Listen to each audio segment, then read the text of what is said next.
안녕하세요. 사연에 빠지다의 DJ 민영입니다. 오늘도 시작하기 전에 구독과 좋아요 버튼 꾹꾹 눌러주시고요. 그럼 오늘의 사연도 함께 만나볼게요. 안녕하세요. 저는 서울에 사는 30대 후반 여자입니다. 결혼한 지는 3년 정도 되었고 바쁘게 일하느라 아직 아이는 없어요. 저는 평범한 4년제 대학을 졸업하고 나서 오랫동안 적성을 찾지 못해 방황을 했습니다. 취업 준비생을 빙자한 채 오랜 세월을 백수로 허송세월을 보냈죠. 부모님의 걱정도 이만저만이 아니었습니다. 집안의 장녀가 대학 졸업하고 저렇게 팽팽 놀고 있으니 아직 앞길이 한창인 동생들이 뭘 보고 배우겠냐며 혀를 끌끌 차곤 하셨죠. 하지만 어떤 일에도 흥미가 생기지 않던 걸 저도 어쩌겠어요. 처음 한두 해는 공무원 고시 준비한답시고 어영부영 날렸고 그 다음에는 해외 취업을 준비해보겠다고 영어 공부에 잠깐 열정을 쏟다가 그것도 금방 시들시들해져서 접었습니다. 그 다음엔 공인중개사 자격증을 준비한답시고 매일 학원에 가방만 놓고선 수업을 땡땡이 치고 주변 코인 노래방이나 술집을 돌아다니면서 세월을 허비했죠. 당연히 자격증 시험에 붙을 리는 만무하고요. 정신을 차려보니 어느새 30대에 접어들어 있었습니다. 주변 친구들 중에는 이미 직장에서 자리를 잡아 차분하게 자신의 앞길을 닦아나가는 친구도 있었고 이미 시집을 가서 아이를 낳은 친구도 있었습니다. 저만 인생이라는 고난이도 게임에서 나고자가 되어 끊임없이 방황을 할 뿐이었습니다. 그러지 말고 눈을 좀 낮춰보지 그러니. 중소기업 중에도 좋은 곳 많아. 맨날 대기업이나 어려운 자격증 따야 가능한 직업만 찾으니까 계속 제자리잖아. 지금이라도 늦지 않았으니까 차근차근 작은 회사부터 경력 쌓아서 더 큰 회사 이직하고 그렇게 전공법으로 가보자. 응? 저의 오랜 방황이 걱정되는지 평소엔 그런 얘기를 잘 꺼내지 않던 아빠마저 저를 앉혀놓고 얘기하셨습니다. 아빠, 이제 와서 이 나이 먹고 중소기업 신입사원으로 들어가라는 게 말이 돼? 내 친구들은 지금 회사에서 팀장이야. 나보다 어린 것들한테 굽신거리면서는 못 다녀, 나는. 정말 그때까지만 해도 제가 철이 없고 배가 불렀던 것 같아요. 그런데 그렇게 얼마간 세월을 더 허송했을까요? 어느새 동생들마저 취업을 하고 결혼 준비를 하는 모습을 보니 정신이 번쩍 들더군요. 그래, 내가 아직 적성을 찾지 못했고 하고 싶은 일도 찾지 못했지만 그렇다고 언제까지 부모님 신세를 질 순 없어.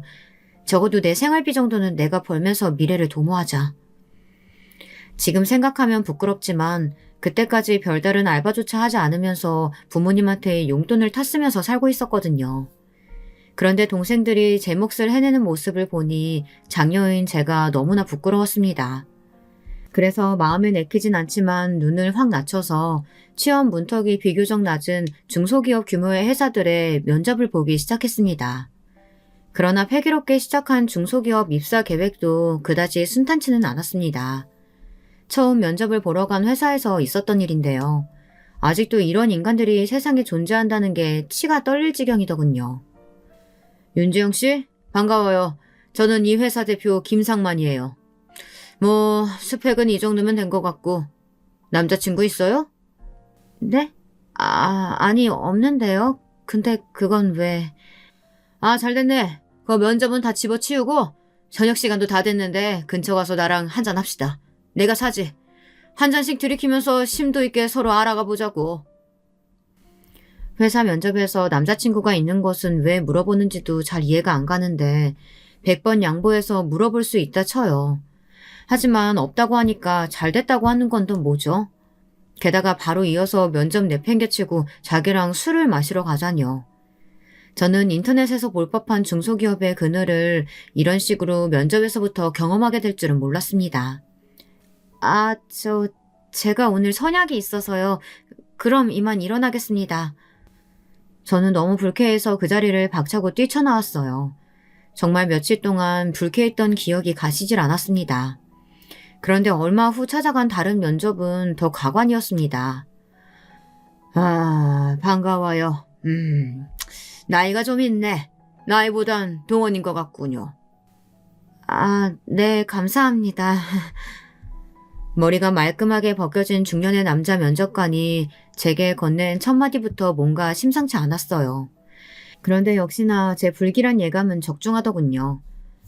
그보다 원래 바지를 즐겨 입나? 네?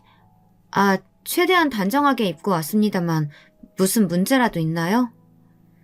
제가 그날 정장 바지를 입고서 면접에 들어갔는데 그 면접관은 안경알 위로 제 위아래를 쭉 훑어보더니 말했습니다.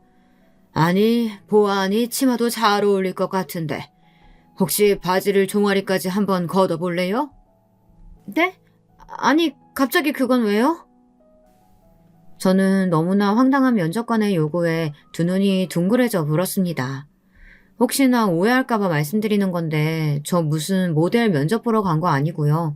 일반 회사에 사무직으로 면접 보러 간 거였습니다. 아니, 가끔 우리 사무실에 거래처 바이어들이 방문을 하는데 여직원들이 예쁘게 차려입고 있으면 나쁠 건 없어서 우리는 꼭 여직원들 치마 입고 출근하게 해요. 이상하게 생각하지 말고 한번 걷어봐요. 저는 정말 그 자리에서 그 대머리 면접관의 따귀를 올려붙일 뻔했습니다. 저도 한성격 하는지라 냅다 쌍욕을 퍼부었습니다. 야, 이 변태 새끼야, 뭐?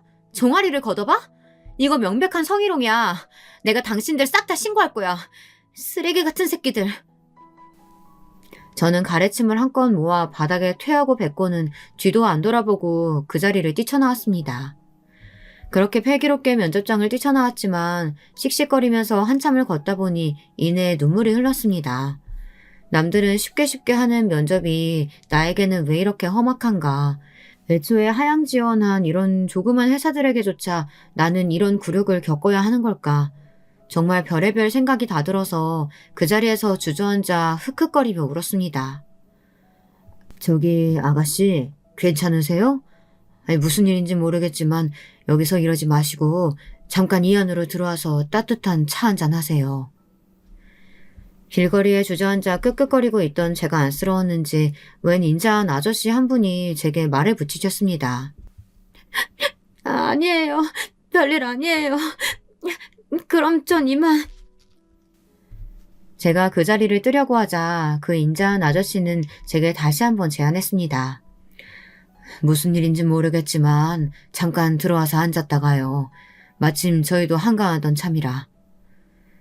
제가 고개를 들어 아저씨가 나온 곳을 보니 이렇게 써 있었습니다. 위례부동산 중개법인. 동네 부동산 아줌마 아저씨들이 워낙 친근하고 부침성 좋다는 얘기는 들었는데 길거리에서 질질 짜던 저를 일으켜 차 한잔 하라고 하시는 모습을 보니 그 말이 진짜였나 봅니다. 저는 아직도 왜 그날 그 아저씨를 따라 그 부동산에 들어가 차를 한 잔 얻어 마셨는지 모르겠지만 그때만큼은 알 수 없는 이끌림으로 그렇게 따라 들어갔습니다. 개인 부동산이 아닌 법인 부동산이라서 그런지 부동산 치고는 꽤 사무실이 넓었어요. 인테리어도 깔끔하게 되어 있었습니다. 사무실에는 빈자리도 덜어 있었고 책상에 앉아 업무를 보는 직원도 한둘 있었습니다. 지금은 대부분 직원들이 외근을 나가고 난 후라 이렇게 사무실에 남아있는 직원들이 비교적 여유로운 편입니다. 자, 이리 앉으세요. 그 아저씨가 안내해준 손님 맞이용 테이블에 앉아있는데 이내 아저씨가 따뜻한 차를 내어주셨습니다. 이번에 계약한 곳 건물주가 고맙다고 선물해주신 차인데 중국 운남성에서 건너온 보이차라고 하네요. 아주 귀한 겁니다. 드시고 싶은 만큼 드시고 계시고 싶은 만큼 계시다가 편하게 가세요. 감사합니다. 저는 그렇게 처음 보는 부동산 아저씨의 친절에 염치도 없이 그 자리에 길게 앉아 귀한 보이차 대접을 받았습니다. 따뜻하고 깊은 차를 마시자 이내 마음이 좀 진정되었습니다. 무슨 일인지 모르겠지만 너무 그렇게 슬퍼하지 말아요. 인생이라는 게 안 좋은 일이 있으면 또 좋은 일도 있고 그런 거 아니겠어요? 실례가 안 된다면 무슨 일 때문에 그러셨는지 제가 여쭤봐도 될까요? 저는 너무나 따뜻하고 인자한 부동산 아저씨의 말에 저도 모르게 그만 요 며칠 면접을 보러 다니면서 있었던 불쾌한 일들을 다 털어놓았습니다. 아이 저런 너무 기분 나빴겠네요. 아직도 그런 인간들이 있다니. 제가 기성세대를 대표해서 대신 사과드리겠습니다. 아니에요. 사장님이 왜 사과를 하세요? 말씀만으로도 너무 감사해요. 자신이 한 잘못도 아니고 연관된 사람도 아닌데 기성세대를 대신해 사과하겠다는 그 아저씨의 말에 저는 무언가 마음에 큰 울림이 있었습니다. 세상에 아직도 이런 어른이 남아있나 싶었습니다. 그런 생각을 하는 와중에 이내 그분께서 이런 말씀을 하셨습니다. 혹시 아직 직장 구하고 있다고 한다면 부동산 중개 일 배워보고 싶은 생각은 없나요? 뭐 보시다시피 저희도 중소기업에 불과합니다만 잠깐 몸담으시면서 더 크고 좋은 곳에 이직할 발판으로 삼으셔도 좋습니다. 만약 그렇지 않고 저희와 뜻이 맞아 계속해서 근무할 생각이 있다면 그것 또한 환영이고요. 네? 하지만 저는 자격증도 없는걸요. 몇 해 전에 공인중개사 자격증 공부를 하긴 했지만 그마저도 떨어졌어요. 그보다 오늘 처음 보신 저를 어떻게 믿고 그런 말씀을... 어? 아, 이 부동산 중개일 오래 하다 보면 정말 수많은 사람을 마주하게 되거든요. 그러다 보면 사람 보는 눈이 도 같아서 딱 첫인상만 봐도 어떤 사람인지 한눈에 알 수 있답니다. 보니까 아가씨는 우리 회사랑 아주 잘 맞을 것 같아요. 그리고 자격증은 너무 걱정하지 말아요. 일하면서 따로 준비해서 따도 되고 자격증이 없어도 법인 부동산에서는 할 수 있는 일이 많이 있답니다. 아, 네. 좋게 봐주시다니 감사합니다. 저는 얼떨결에 길거리에 퍼질러서 울다가 갑작스럽게 만나게 된 부동산 사장님에게서 그렇게 취업 제의를 받았습니다. 상세한 급여 내역이나 근무 조건을 들었을 때는 당연히 제가 바라던 것과 거리는 멀었지만 이상하게 이 사장님이 그저 스쳐 지나가는 가벼운 인연은 아닌 것 같다는 생각이 들었습니다. 그래서 저는 무언가에 홀린 듯 즉답을 했습니다. 저 그럼 일단 한번 일해보겠습니다. 부동산 일은 전혀 문외한이지만 가르쳐 주시는 대로 열심히 배우겠습니다. 그래요. 우리도 사정이 여의치 않아 처음 급여는 정말 미안할 정도로 소박할 테지요. 하지만 업무 성취도에 따라 급여가 더 높은 업무로 전환될 수도 있고 적어도 여기서 일 배우고 나면 어디 가서 굶어 죽지는 않을 겁니다. 우리 같이 한번 잘해봅시다.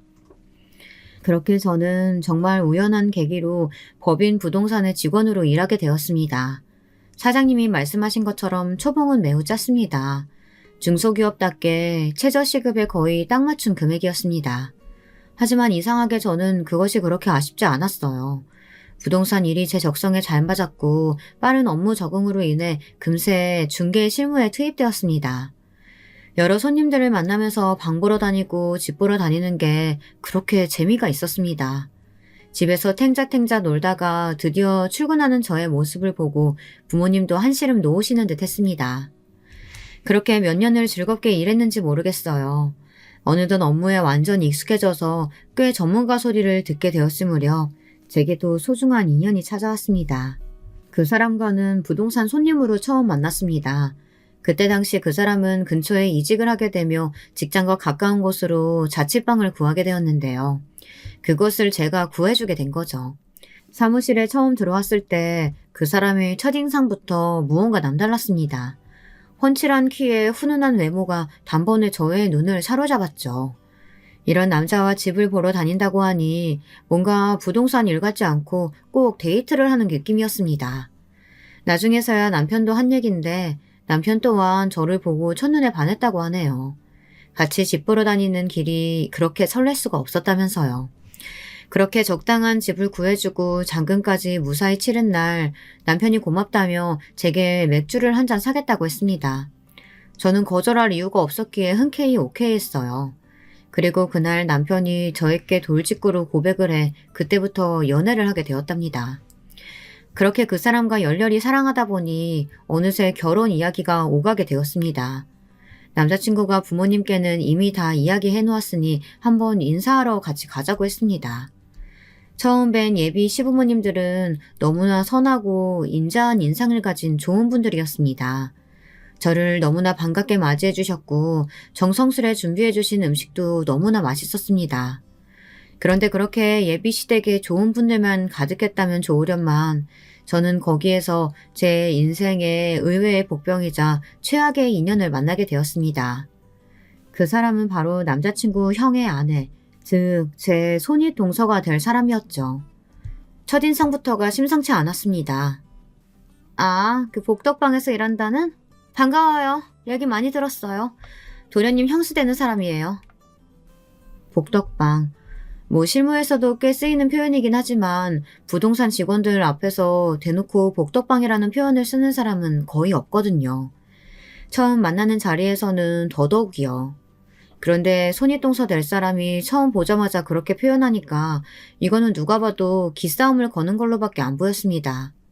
저는 그 기싸움에서 한치도 양보하고 싶지 않았습니다. 아, 네. 복덕방이 아니고 부동산이요. 복덕방은 아주 오래전 어르신들이 쓰시던 표현이죠. 그거나. 아무튼 요새 부동산 경기 안 좋죠? 급여는 제때제때 주나 몰라. 그냥 제 한 몸 굶어 죽지 않을 정도는 벌어요. 언니는 학교 선생님이시라고 들었는데 비슷하게 벌지 않을까요? 어머, 얘 한마디도 안 지네. 야, 준석아, 네 섹시 될 사람 보통 아니다. 저는 다짜고짜 남자친구의 이름을 대뜸 부르는 모습에 적잖이 당황했는데요. 남자친구도 반말로 응수하는 것이었습니다. 아이, 또 시작이네. 김혜진, 괜히 기싸움하지 말고 그냥 오늘은 좋게 넘어가자. 저는 이게 무슨 상황인가 싶었습니다. 왜 남자친구와 형수가 말을 놓고 편하게 지내는지 의아할 때쯤 예비 시어머니가 말리고 나섰습니다. 아이고 얘, 니들이 아무리 동창이라지만 손님 모시는 자리에서 지킬 건 지켜야지. 너 이 녀석 깍듯이 형수 대접하지 못해?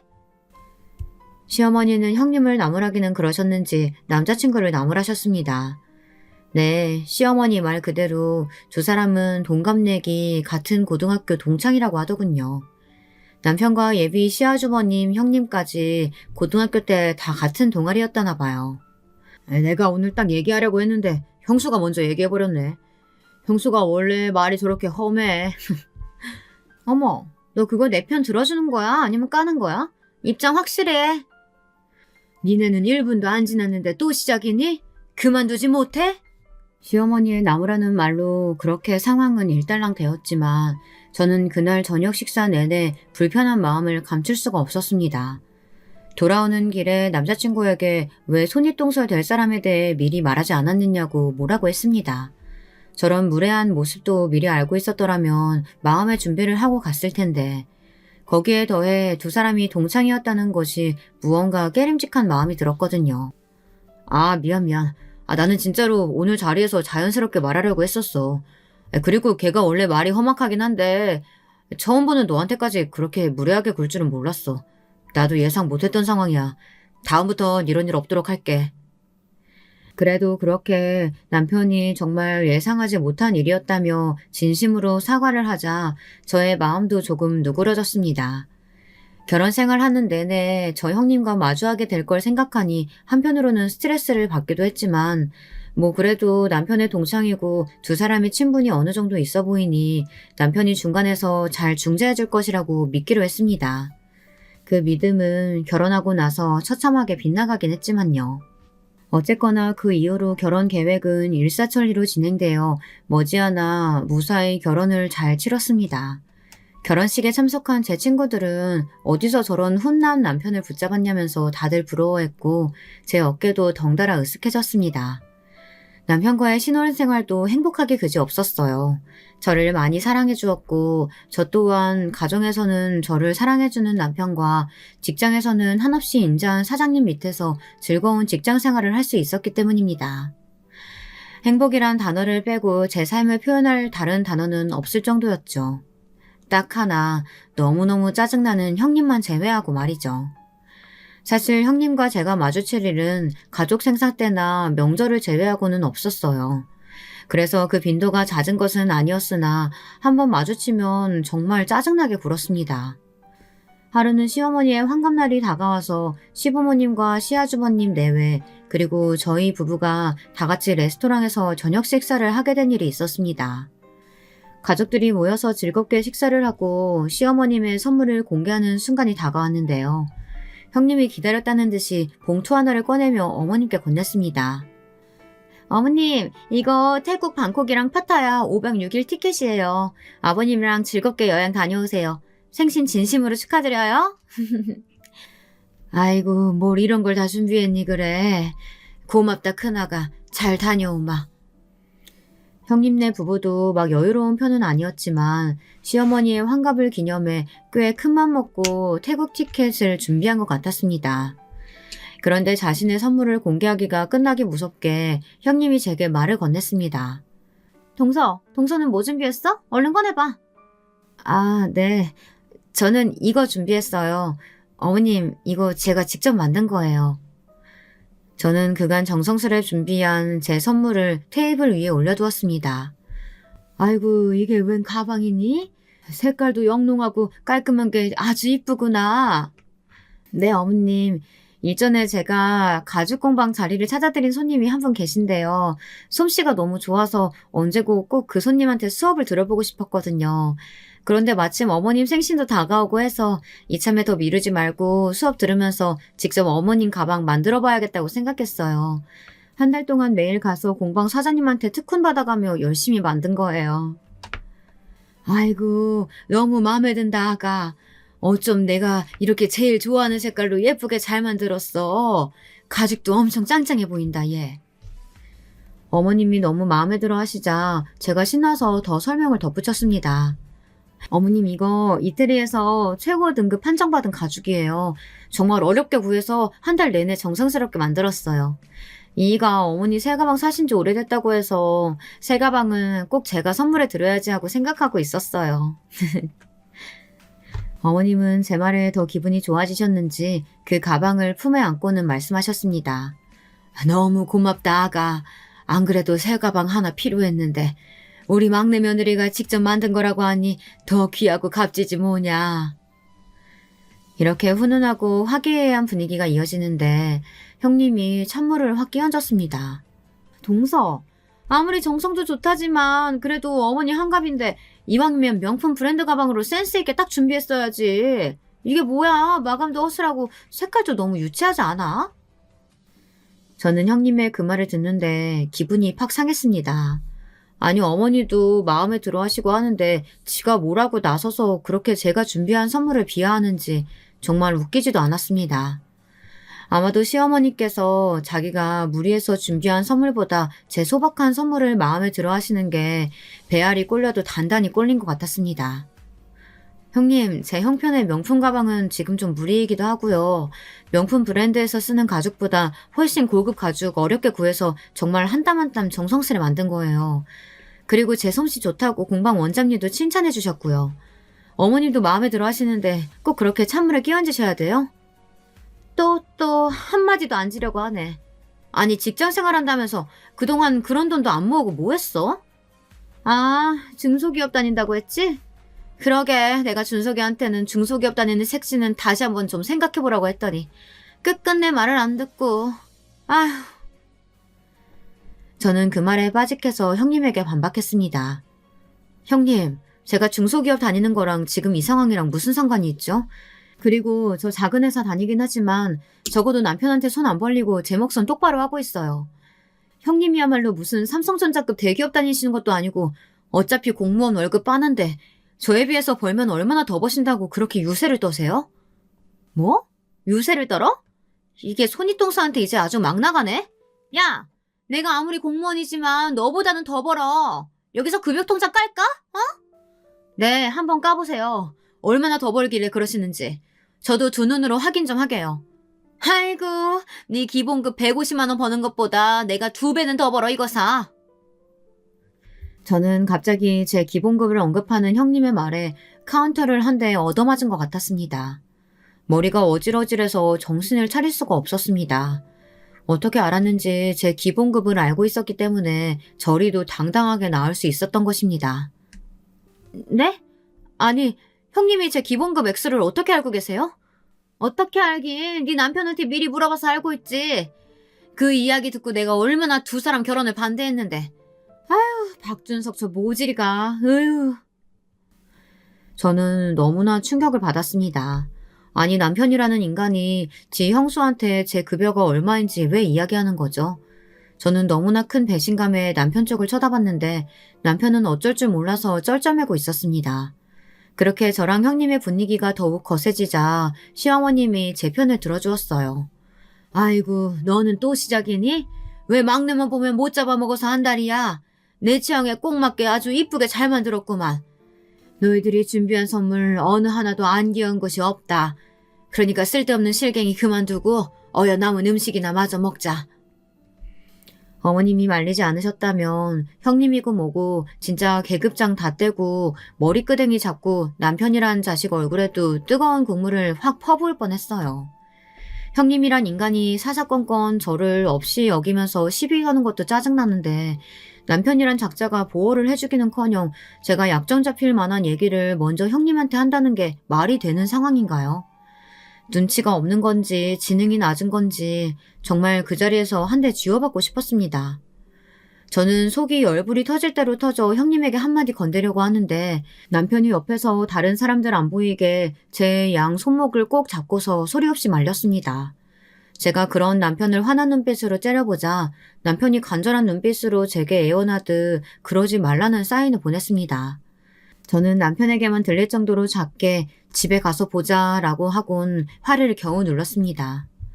결국 그날도 기분이 잡칠 대로 잡친 채 집으로 돌아오는 길에 남편을 쥐잡듯이 잡았습니다. 오빠 진짜 미쳤어? 내 급여를 왜 형님한테 얘기해? 안 그래도 나 무시하는 사람한테. 그리고 형님이 그렇게까지 무례하게 구는데 오히려 나를 말려? 뭐 하자는 거야 대체? 진짜 내 손에 죽고 싶어? 미안해 지용아, 진짜 미안해. 그냥 형수기 전에 워낙 친했던 동창이니까 결혼 준비하는 얘기하면서 겸사겸사 앞으로 우리 계획도 얘기하면서 곁다리로 말한 건데 그걸 거기서 그렇게 써먹을 줄은 몰랐네. 진짜 미안하다. 야, 이 나쁜 자식아. 네가 그러고도 남편이야? 아휴, 정말 속 터진다, 속 터져. 너 정말 내 편이 맞긴 하니? 진짜 미안해. 다 내 잘못이야. 남편의 장점이자 단점은 자기 잘못을 온전히 빠르게 인정한다는 점이었습니다.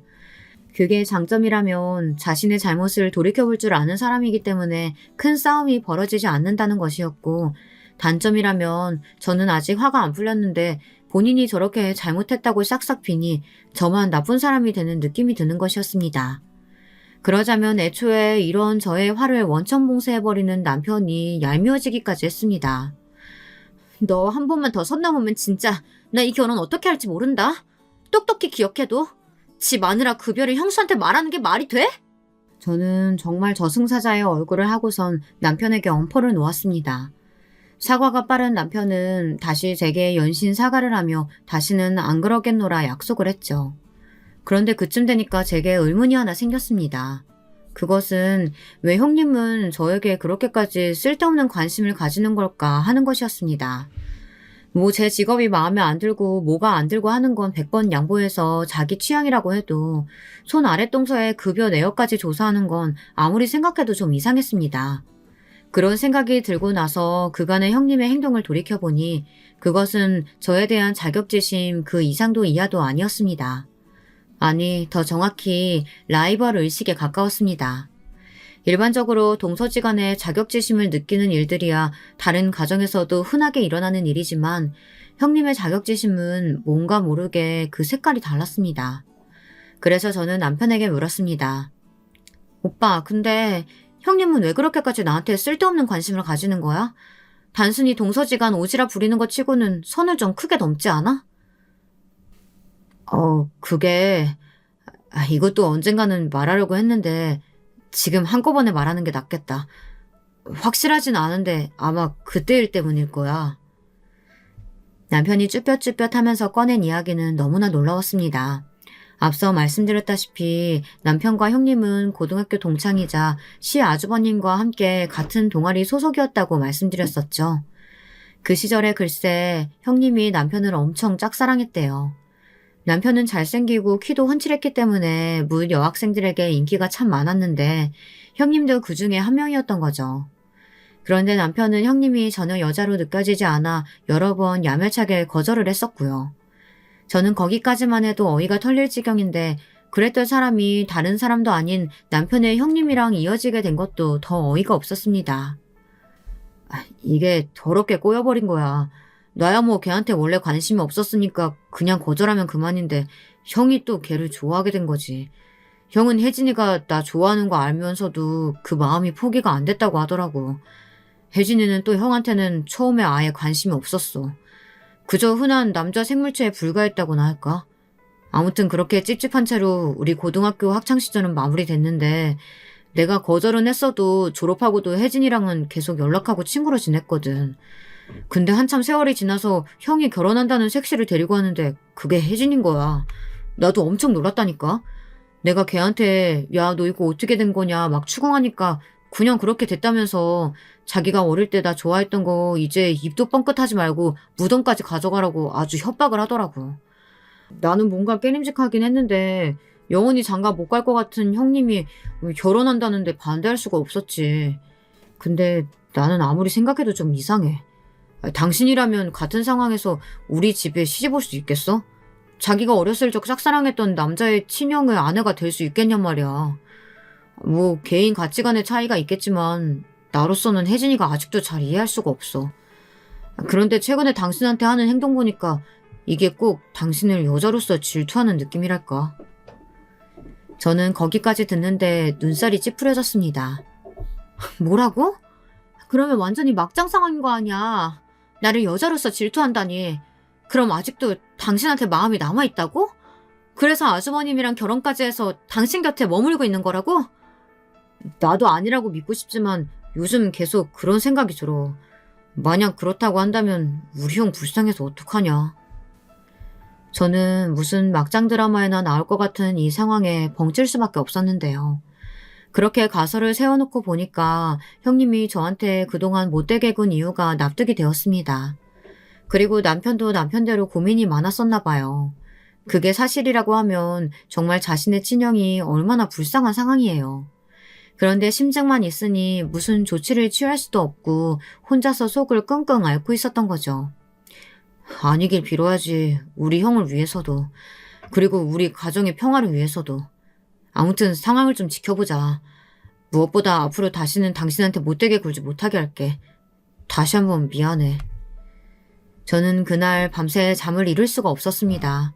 남편이 전혀 마음이 없다고 하니까 그 부분에 대해서는 의심도 되지 않고 오히려 안심이긴 하지만 무언가 미친 여자 하나가 이 집안에 들어와 막장 드라마를 연출하고 있는 것 같아서 조마조마하기가 그지없었습니다. 그런데 사람 마음이 참 묘한 것이 형님의 그 어긋난 마음이 사실이라고 한다면 제가 우월감을 느껴도 될 것 같다는 생각이 드는 거예요.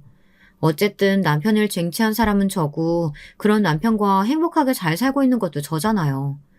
형님의 그런 무례하고 개념 없는 행동들은 그저 패배자의 발악일 뿐인 거죠. 그렇게 생각하고 나니까 형님이 그간 굴었던 못된 행동들이 하나도 기분이 나쁘지가 않았어요. 요즘 말로 타격감이 전혀 없다고나 할까요? 그래서 아주버님께는 죄송한 얘기지만 형님의 그 마음이 사실이어서 제가 평생 우월감을 느끼며 살았으면 좋겠다는 생각까지 하게 되더라니까요. 정말 저도 그렇게까지 착한 사람은 아닌가 봅니다. 어쨌든 악재라고만은 여길 수 없는 것이 그런 사실을 알고 난 후 형님에 대한 저의 스트레스는 눈에 띄게 줄어들었습니다. 뭐라고 지랄지랄을 해도 그저 불쌍하다는 생각밖에 안 들더군요. 차라리 잘 됐다 싶었습니다. 그런데 그 지랄도 계속 선을 넘으니까 더 이상은 못 참겠는 순간이 찾아왔습니다. 그간 제가 열심히 회사 생활을 해온 결과 대리에서 과장으로 승진을 하게 되었는데요. 기본급은 역시나 적었지만 그래도 제가 열심히 일한 것에 대한 인정을 받은 것 같아 기분이 매우 좋았습니다. 더욱 기분 좋았던 것은 시부모님께서 어떻게 그 소식을 접하시고는 저를 위해 축하 파티를 열어주겠다고 하셨습니다.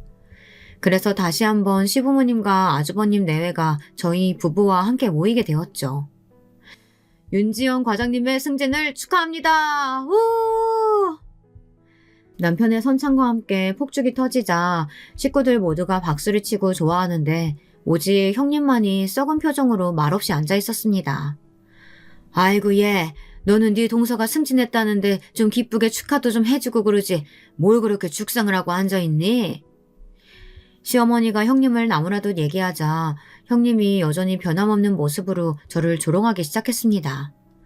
어머님, 고작 중소기업 과장으로 승진한 것 같다가 이런 황금 같은 주말에 이 비싼 레스토랑에 이렇게 모여서 축하할 일인가요? 누가 보면 뭐 사시라도 합격한 줄 알겠어요. 얘는 꼭 말을 그렇게 해야겠니? 아, 막내가 회사에서 열심히 일해서 그 보상으로 받은 건데 회사 크기가 뭐가 중요해? 괜히 또 오늘 분위기 망칠 생각 하지 마라. 아무튼 뭐 저는 이 자리에 나온 것만으로도 제 성의 표시는 다 했다고 생각합니다. 여전히 싸가지 없고 무례한 형님의 태도였지만 저는 이미 형님의 뒤틀린 마음의 기저를 잘 알고 있었기 때문에 별로 타격감이 없었습니다. 그런데 거기서 그치지 않고 형님이 또 선을 크게 넘더라고요. 근데 동서, 승진했으면 월급은 얼마나 돼? 월급 얘기를 하는데 그동안 잘 참아왔던 제 마음이 또 울컥하더군요. 이전에 남편이 제 급여를 형님에게 오픈했던 일이 떠올라 갑자기 발끈하게 되었습니다. 제 월급은 왜요? 승진했으니까 좀 올랐죠. 그러니까 얼마나 올라서 총 얼마를 받냐고. 아니 형님이 왜 그걸 궁금해하세요? 부모 자식 간에도 잘 하지 않는 얘기를. 쪽팔려서 그러는구나? 하긴 중소기업 과장이라고 해봤자 얼마나 벌겠어. 한 200은 버나? 아유, 박준석 인생이 어쩌다 이렇게 됐냐. 그렇게 대기업 다니는 짱짱한 여자들이며 사짜 직업 가진 여자들이 대시할 때도 그저 이런 동서가 좋다고 끝끝내 결혼하더니 결혼해서 고생길이 훤하네. 저는 이제껏 잘 참아왔던 형님의 지랄 발광이었지만 결혼 전에 남편한테 대시한 여자들이 어떻다느니 그런 말을 들으니 그 자리에서 꼭지가 돌아버려서 이번만은 참을 수가 없었습니다. 조용히 스마트폰을 꺼내들어 형님의 톡으로 파일을 2개 보냈습니다. 자신의 스마트폰이 띠링하고 울리자 형님은 그것을 들어 확인을 했습니다. 응? 뭐지? 뭐야, 동서 나한테 뭐 보냈어? 제 급여 궁금해하시길래 보내드렸어요. 확인해보세요. 응? 근데 왜 2개나 있어? 어디 한번 볼까? 형님은 처음 파일을 열어보더니 박장대소를 터뜨렸습니다. 뭐야? 진짜 월급이 200만 원이야? 와, 아무리 중소기업이라지만 어떻게 과장 월급이 200만 원이야? 아유, 동서, 그런 회사를 뭐하러 다녀? 그거는 기본급 명세서고요. 파일 하나 더 있는데 그것도 마저 열어보세요. 응? 그게 뭔데? 어디 보자. 형님은 2번째 파일을 열어서 한참을 빤히 쳐다보더니 이렇게 중얼거렸습니다. 아니 이게 뭐야? 성과급 내역서. 일시 100, 1000만, 10만, 100만, 1000만? 4,500만 원? 이게 어떻게 된 거야, 동서? 저는 그때를 놓치지 않고 형님한테 쏘아붙였습니다. 어떻게 되긴요, 형님. 이번 달에 제가 번 돈이 기본급 합쳐서 4,700만 원이라는 얘기죠. 형님, 제가 형님보다는 10배는 좋게 넘게 훨씬 잘 벌 것 같은데 이제 그 입 좀 닥치시죠. 쪽팔리지도 않으세요? 거짓말.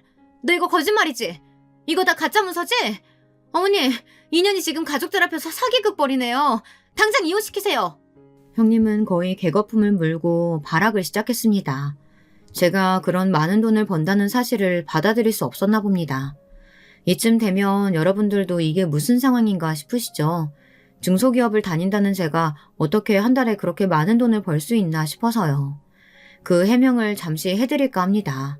저희 회사는 형태만 중소기업일 뿐이지 강남에서 오랫동안 부동산업을 영위해온 탄탄한 법인 회사입니다.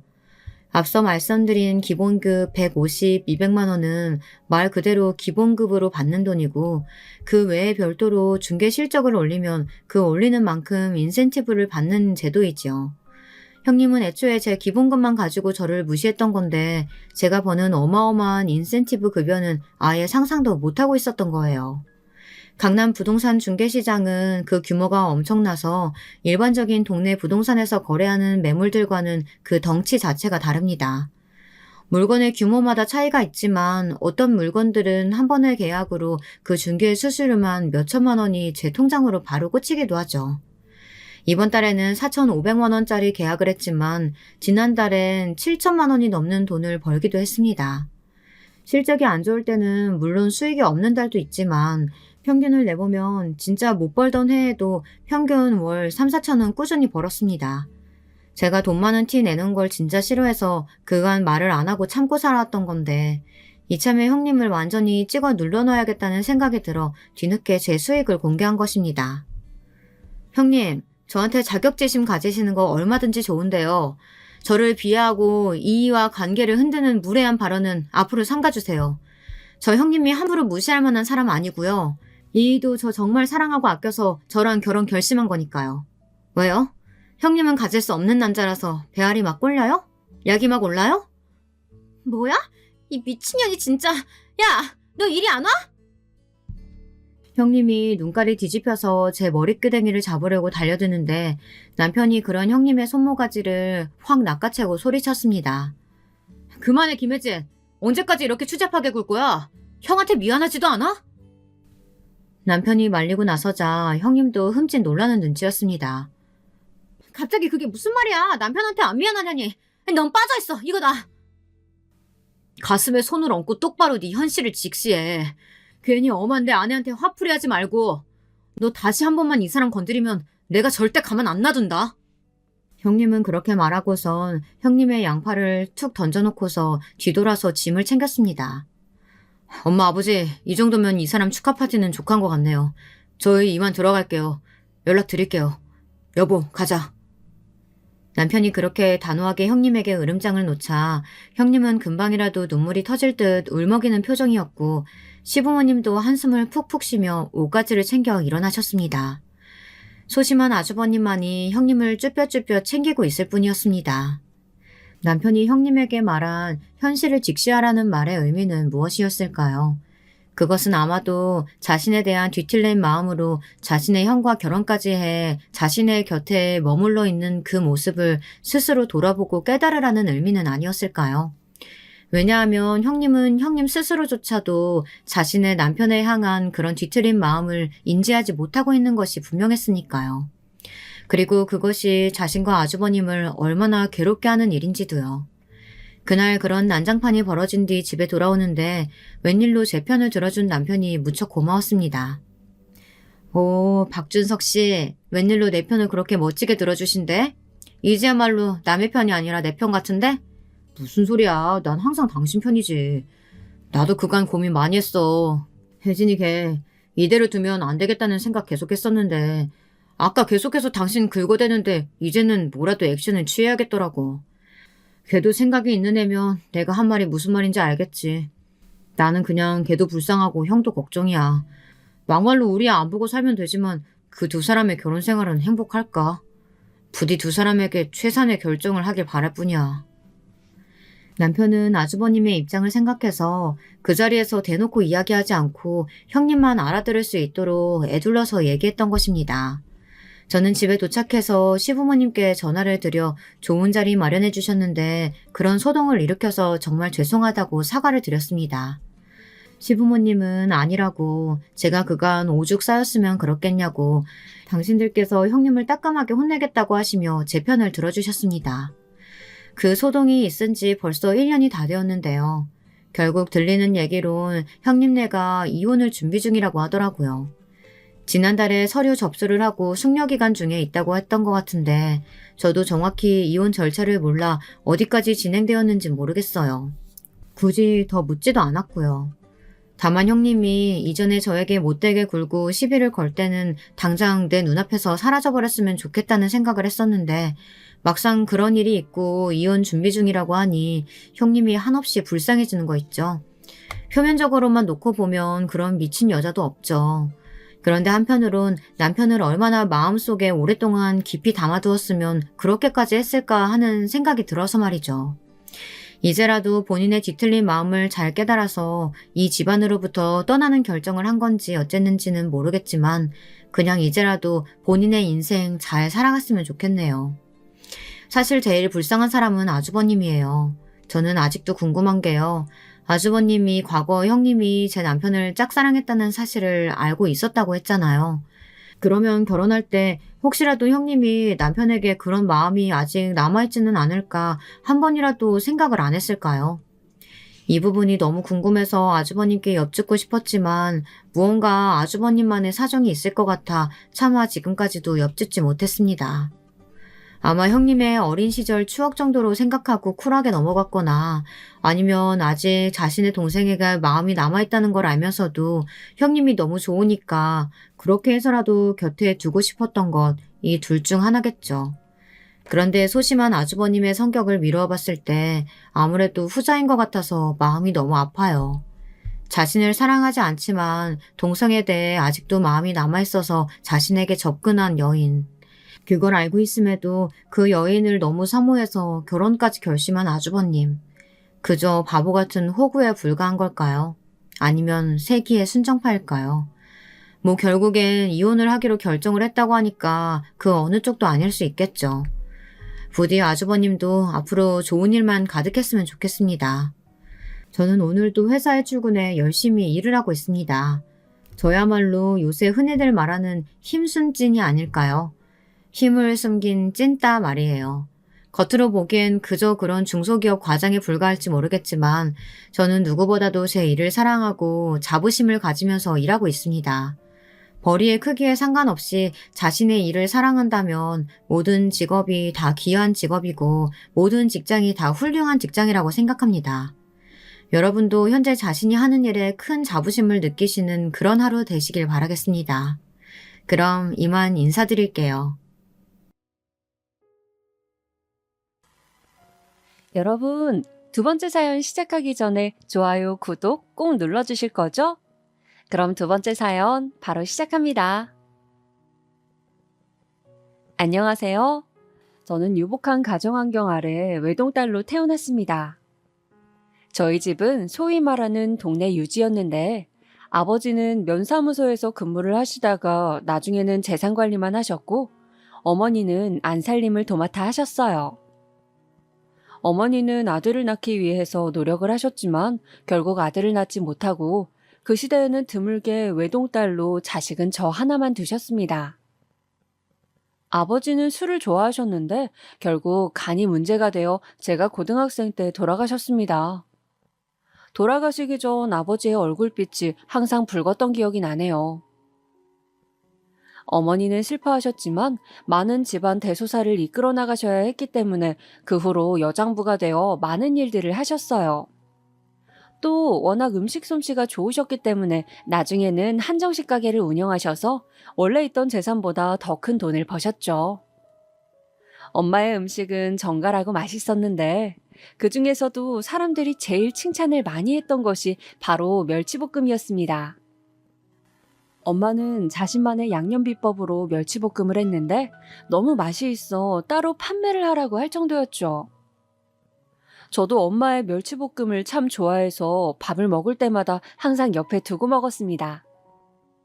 서울로 대학을 가게 되었을 때도 멸치볶음을 큰 반찬통에 한 통 챙겨갈 정도였죠.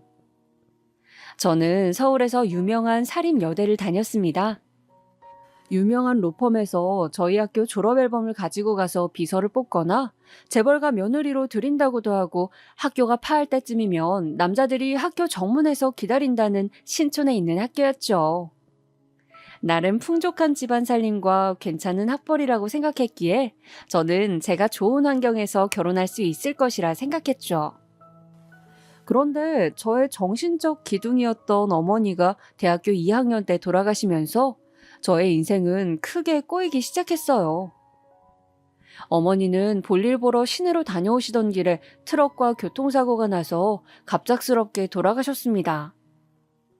당시 저는 중간고사 기간이라서 학교 도서관에서 공부를 하고 있었는데 그때 전화가 걸려왔습니다. 엄마와 친하게 지내는 이웃 아주머니였어요. 여보세요?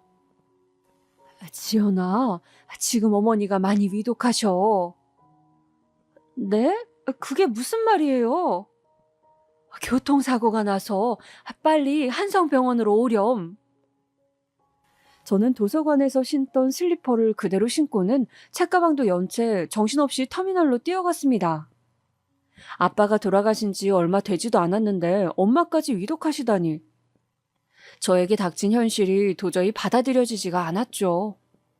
엄마가 얼마나 다쳤을까 걱정이 되어 견딜 수가 없었습니다.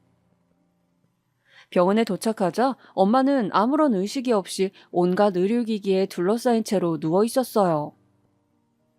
의사가 따님이 도착하셨으면 이제 그만 장비를 떼겠다고 편히 보내드리는 게 좋겠다고 말했을 때 저는 엄마의 손을 붙잡고 오열했습니다. 엄마, 엄마, 안 돼, 엄마. 나는 어떡하라고. 엄마, 나 혼자 어떻게 살아. 그러나 따뜻하게 항상 제 손을 잡아주던 엄마의 손은 너무도 차디 찼습니다. 금방이라도 일어날 것만 같은 잠을 자고 있는 엄마는 끝까지 눈을 뜨지 않았어요. 저는 장례를 치르는 내내 멍하니 그저 넋을 놓고 있었습니다. 모든 일은 거의 친척 어르신들이 다 해결했고 저는 그저 정신을 차리지 못하고 밥도 먹지 못하고 있었어요. 장례가 끝나자 외삼촌은 저에게 재산을 정리했다며 제가 물려받게 될 몫의 재산을 말해주었습니다. 엄마의 남동생인 외삼촌은 이제 고아나 다름없이 된 제가 안타까운 듯 한 번씩 전화를 해서 저를 챙겨주었습니다. 저는 대학을 1년 휴학하고 방황했어요.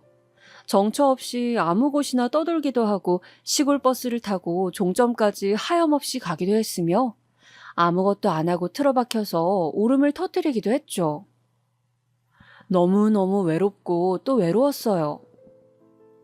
그렇게 1년을 보내고 다시 학교로 복학을 하고 학교 부근에 아파트를 하나 샀습니다. 혼자 사는 삶은 아무리 적응을 하려고 해도 적응이 되질 않아서 저는 최대한 밖에서 시간을 보냈습니다. 밥도 다 밖에서 사 먹고 친구들과 최대한 약속을 잡고 공부할 것이 없어도 도서관에서 시간을 보내곤 했죠. 엄마가 너무 보고 싶은 날에는 어린아이처럼 엄마 사진을 붙잡고 울며 잠들기도 했습니다. 그러던 어느 날 저에게 사랑이 찾아왔어요. 제가 자주 가서 점심을 해결하던 피자 가게 점장이었던 남편이 저에게 데이트 신청을 한 것이었죠.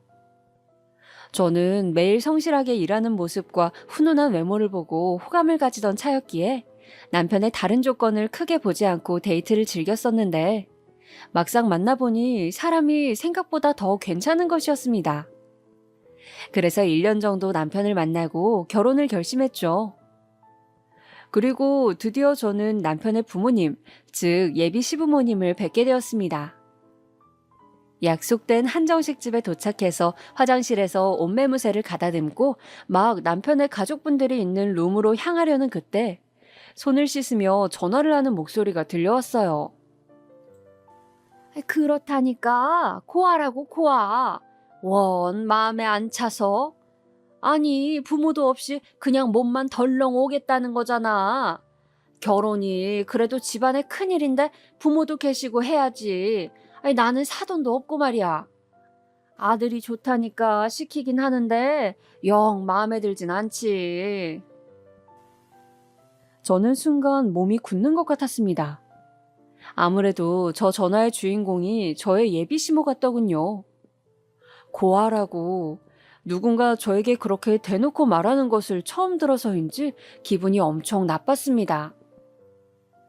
문소리가 들리고 그 전화를 하셨던 분은 나가신 것 같아서 저는 조심스레 손 씻는 곳으로 나가보았어요. 그리고 화장실 거울을 보며 눈물을 애써 닦았습니다. 바보같이 울지 말고 더 당당하게, 고하지만 그래도 우리 부모님이 나를 얼마나 열심히 잘 키워주셨는지 보여주자고 다짐을 했습니다. 그리고 예비 시댁 식구들을 만나러 갔죠. 속으로는 무슨 생각을 하셨는진 모르지만 두 분은 저를 안쓰러워하시며 고생이 많았다고 돌아가신 부모님 이야기도 다정하게 물어보시고 결혼하게 되면 우리가 부모니까 많이 기대도 된다며 따뜻한 말씀을 해주셨죠. 저는 화장실에서 고아 운운했던 게 예비 시모인 것 같았지만 애써 그 기억을 마음에 지우며 좋게 생각하려 했어요. 다른 사람일 거라고 저 자신에게 합리화를 하면서 말이죠. 저는 꼭 남자친구와 결혼을 해서 외로운 제 인생에 반드시 가족을 만들고 싶었거든요. 그리고 어서 아기를 낳고 싶었어요. 아기를 낳는다면 엄마 아빠가 보고 싶을 때마다 아기를 보며 견딜 수 있을 것 같았거든요. 그렇게 저는 남친의 부모님께 인사를 드리고 결혼을 하게 되었어요. 시댁에서는 감사하게도 너는 그냥 지금 네가 가지고 있는 재산을 그대로 가지고 있고 우리가 알아서 신혼집을 마련할 테니 혼수만 간단히 채우라고 예단이다 뭐다 그런 거 할 필요도 없다면서 결혼으로 장사하는 사람들 이해를 못하겠다고 하셨어요. 그래서 저는 간단히 가전제품 큰 것들만 마련해서 결혼을 하게 되었습니다. 남편은 무던하고 부모님 말씀을 잘 따르는 사람이었어요. 그런데 피자 가게 점장 일이 마음에 안 들었던지 결혼하고 나서는 이제 내 사업을 좀 해보고 싶다면서 계속 가게를 그만둘 꽁리를 하는 것이었습니다. 내심 불안해진 제가 그만두면 뭘 하고 살 거냐고 물어도 남편은 그저 미천을 가지고 사업을 구상 중이라고 했어요. 작은 식당을 하시던 시부모님 역시 식당을 접어버리시고는 남편과 함께 뭔가를 알아보고 다니시는 눈치였습니다. 저는 대학 졸업 후 회사를 다니다가 결혼을 하면서 그만둬 버렸기 때문에 소일거리로 하고 있는 학원 보조교사 아르바이트를 하면서 상황을 지켜보고 있었어요. 그런데 어느 주말 저녁 시부모님 댁에서 같이 저녁을 먹고 있던 때였습니다. 얘야, 잠깐 할 말이 있는데 우리가 사업 구상하고 있는 건 알고 있지? 네? 아, 뭔가 식당 정리하시고 다른 거 하신다고는 들었는데. 우리가 원래는 백반집을 하다가 이번에 보쌈집을 한번 해보려고 하거든. 그런데 자금이 좀 부족하네. 네. 그래서 말인데 어차피 너희 신랑, 그러니까 우리 아들이 매니저로 일하게 될 식당이니 네가 투자를 좀 해주는 게 어떻겠니? 네? 제가요? 어머니 돌아가시면서 유산받은 땅하고 집이 좀 있다고 들었는데 그 돈을 좀 현금화해서 보태주면 안 되겠니? 어차피 우리 죽고 나면 네가 받게 될 건데 네가 투자를 해주면 식당을 훨씬 크고 멋지게 오픈할 수 있을 것 같구나. 아, 네. 자기야, 진짜 부모님하고 나 많이 알아봤고 자신 있어. 당신한테 내가 다 브리핑할게. 저는 머릿속이 복잡해졌습니다. 우리 부모님이 나에게 물려주신 재산인데 시댁 사업에 고스란히 투자를 하자니 걱정이 많이 되었죠. 그런데 또 남편이 저렇게 나서서 꿈에 부풀어 있는데 나는 투자를 못하겠다고 하는 것도 쉬운 일은 아니었습니다. 결국 저는 일주일을 꼬박 고민한 끝에 땅과 집을 처분해서 시댁 사업을 도와드리기로 했죠. 처분을 해보니 1억이 넘는 돈이었습니다. 제 돈이 투자된 이후 가게 인테리어는 급속도로 진행되었고 식당은 아주 넓고 멋지게 오픈하게 되었습니다. 백반집을 했던 솜씨가 있으셔서 식당은 밑반찬 하나하나 모두 맛이 있었고 사람들은 돌솥밥과 보쌈뿐 아니라 모든 반찬이 정말 맛있다며 엄청나게 몰려들었죠. 결과는 대성공이었습니다. 작은 식당을 할 때와는 비교할 수 없을 정도로 많은 돈을 벌었습니다. 저와 남편 그리고 시부모님이 모두 매달려도 일손이 많이 부족해서 직원도 많이 채용을 했습니다. 그렇게 저는 아르바이트도 그만두고 시댁의 식당 일을 돕고 평탄하게 신혼생활을 보내고 있었어요. 단지 고민이 있다면 아기가 들어서지 않는다는 것이었습니다. 어느새 결혼 3년 차가 되었는데 아직도 소식이 없어 병원을 다녔어요. 임신에 좋다는 것들을 먹어가며 몸 관리하는 데 매진을 했는데도 남들 다 하는 임신이 저는 힘들었습니다. 제가 임신을 하고 싶어 종종거리는 것과는 달리 남편은 임신에 대해 무관심했어요. 어서 우리를 닮은 아기를 낳고 싶지 않냐고 하면 남편은 항상 건성으로 대답만 하고 제가 체근을 하면 병원에 가긴 했지만 스스로 나서서 적극적으로 뭔가를 하려고 들지는 않았죠. 저는 남편이 왜 이렇게 자식을 낳는 일에 관심이 없는지 이해도 안 되고 서운했습니다. 저는 부모님이 안 계시고 형제가 없어서 그런지 정말 내 피부치가 절실했거든요. 그런 부분에 서운함이 커지자 부부싸움이 잦아졌어요. 제가 왜 아기를 갖는 일에 관심이 없냐고 서운하다고 하면 남편은 식당 일이 너무 바쁘고 고된데 그런 부분은 그냥 혼자 알아서 하면 안 되겠냐고 화를 냈어요. 저는 함께 이세를 준비하는 일인데 혼자 알아서 하라고 하니 그 말에 더 화가 났죠. 그렇게 우리 사이는 조금씩 멀어지고 있었습니다. 그러던 어느 날이었죠. 시어른들께서 식사나 함께 하자고 얼굴 본 지 좀 되어 섭섭하다고 하셔서 저는 남편과 함께 시댁으로 향했습니다. 도착해서 인사를 드리며 선물로 가져간 새우를 어머님께 드렸어요. 어머님, 이거 좋아하신다기에 제가 오늘 아침 수산물 시장 들렀다 왔어요. 새우가 살이 통통해요. 그래, 잘 먹으마. 그런데 내가 실은 오늘 궁금한 것이 있어서 불렀는데 혹시 임신 소식은 없니? 아, 네. 노력 중이니까 곧 좋은 소식 있을 것 같아요. 몇 년간 내색을 안 하시더니 이제 시부모님께서도 초조해지셨나 봅니다. 저는 남편에게 슬쩍 눈을 흘겼어요. 부모님도 이렇게 바라시는데 관심 없어하는 남편에게 너무 섭섭했거든요. 그런데 어머님은 그 뒤에 다른 말을 또 덧붙이시는 거였어요. 우린 아들 바라는 거 알지? 집안에는 대를 이을 아들이 있어야 한다. 며느리로서 할 수 있는 최고의 효도는 손자를 안겨주는 거란다. 어머님의 말씀에 아버님이 고개를 끄덕이셨어요. 저는 지금이 무슨 조선시대인가 그런 생각이 들면서 기분이 좋지 않았습니다. 어머님, 무슨 말을 그렇게 하세요? 그 말은 마치 제가 무슨 아들을 못 낳으면 아무런 가치가 없는 것처럼 들리잖아요. 저의 말에 아버님은 어이가 없다는 듯이 역정을 내셨습니다. 아니, 여자가 결혼을 했으면 아기도 낳아주고 그 집안 대를 이어줘야지. 원, 결혼한 지 3년이나 됐는데 아직 임신도 못하고 도대체 네가 이 집안의 며느리로 와서 하는 일이 뭐냐? 아버님, 그렇게 말씀하시니 정말 제가 너무 섭섭해요. 아유, 그만해요, 엄마, 아빠. 당신도 오랜만에 같이 밥 먹는 건데 이러지 맙시다, 예? 저는 남편의 만류에도 너무 눈물이 나서 주체할 수가 없었습니다. 왜 이렇게 사람을 비참하게 만드는 말만 골라 하시는지 너무 속상했어요. 나도 아기를 가지고 싶은데 뜻대로 안 되는 걸 어떡하라고. 그래서 너무 화가 나서 그만 그 길로 차를 운전해서 인사도 없이 시댁에서 나와 집으로 와버리고 말았습니다. 30분 후 집으로 온 남편은 저에게 엄청나게 화를 냈어요.